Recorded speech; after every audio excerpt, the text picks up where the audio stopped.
The Dungeon Keeper series were games many of us Zoomers, Boomers and even Doomers endorsed in our childhoods. A series of games that would finally give us the option to play as the bad guy, which is a concept that you don't see very often, especially not back in the day. And as we were all hopefully waiting for Dungeon Keeper 3 to come out, it sadly got cancelled in March 2000, leaving the Dungeon Keeper fans wondering when they will see more of their beloved franchise.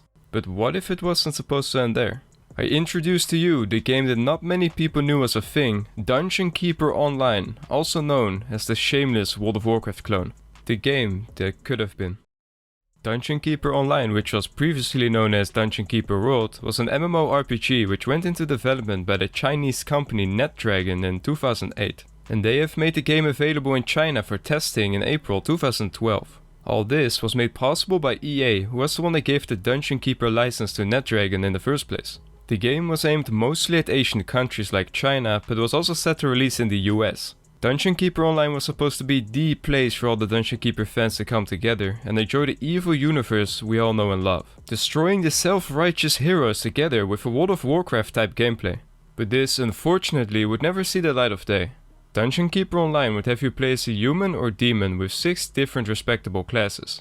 These two races are at war with one another, which was meant to create a nice PvP environment, very much like the Horde and Alliance did in World of Warcraft. But of course, they had to be able to call the game a Dungeon Keeper game, so it needed some kind of dungeon. To make the game title make sense, they split the MMO into 2 modes, Dungeon Mode and Land Mode. Land Mode being the open world MMO experience and Dungeon Mode being the dungeon building mode. If you were really into mobile games like Heyday, then perhaps you would be really into the dungeon mode, as it ended up looking like this. They somehow made it look incredibly cheap and simple, and I can only assume the gameplay was similar. With these resources upfront, I can only assume some would be very hard to get organically.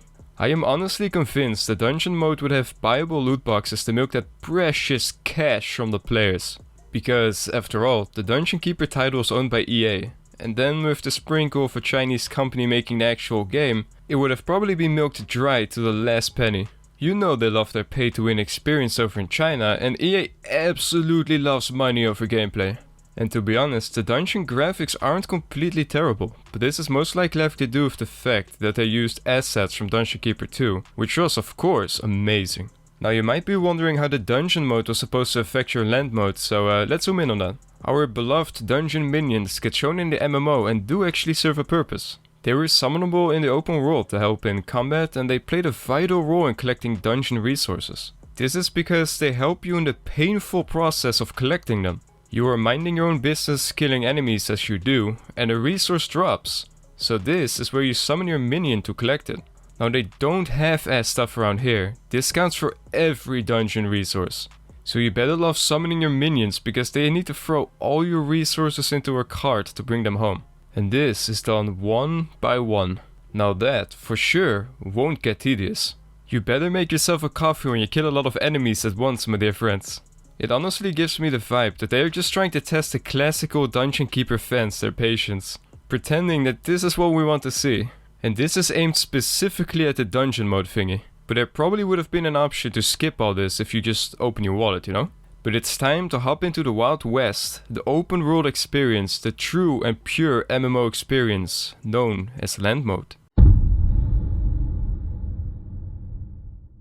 At the core of any MMO, you have your quests. This is usually where most of your time goes when you're leveling. As I am going through this video, I've been trying to be somewhat neutral, but these quests are definitely something different. There is this quest where you have to forcefully kiss women to seduce them and take them to your dungeon. Now that quest is giving the term dungeon a whole new meaning. At first I thought, alright, she's part of the demon faction, so maybe it's a succubus. Oh, nope, guys doing the same thing. Can I just quickly mention that the demon looks an awful lot like the Draenei from WoW? The walking animation instantly gave me a déjà vu moment. Must be a coincidence. Anyway, in between the kissing women and dragging them into your dungeon, you will also have your own rock cameo where you viciously beat up demons. In my opinion, the constant rock really adds to the immersiveness of the world, and it really makes it feel like you're actually there in a fancy world, you know? I think I said fancy, I mean fantasy. But overall, the strange quests combined with the blasting rock music does make a unique experience. It's truly special and a new concept within the MMO genre. Let me know in the comments down below if you think it's unique in a good way, or in a bad way. but I am sure you guys will think it's absolutely lovely.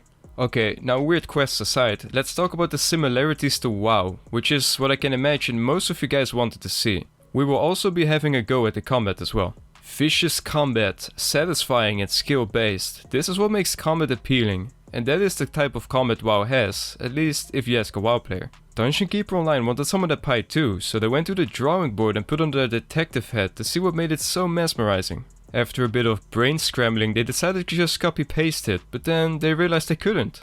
In a full-blown panic, they tried to copy it manually, but this wasn't a simple task.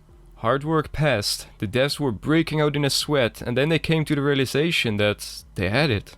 The mission was successful, at least that's what they thought. In reality, however, the combat was but a mere shadow of that of their competition, World of Warcraft. Here is a mage in Dungeon Keeper Online. His spells are super identical to that of WoW, but then around 80% less smooth.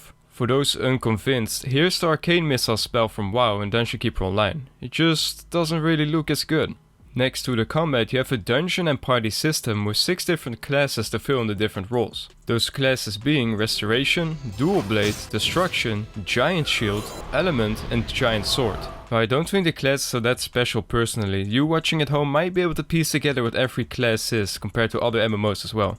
You have your Dual Blade, which is clearly a rogue, Giant Shield is warrior, Giant Sword kinda looks like a paladin, Restoration is a priest, and Element looks somewhat like a warlock. You probably get what I mean, although I gotta say, I don't personally mind this concept all that much. These are just classes that work. They just shouldn't have made them so similar to the World of Warcraft ones.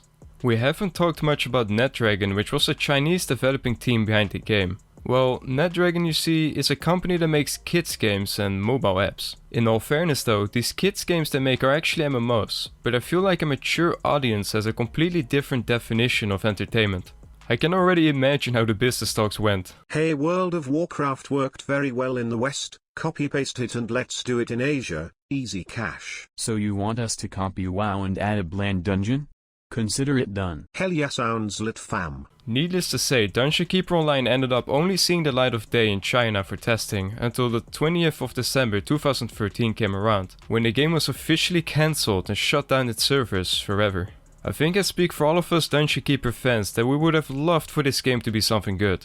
But maybe one day we will get a worthy Dungeon Keeper game to carry on our beloved franchise. But until then, we will be thinking of Dungeon Keeper Online, the game that could have been.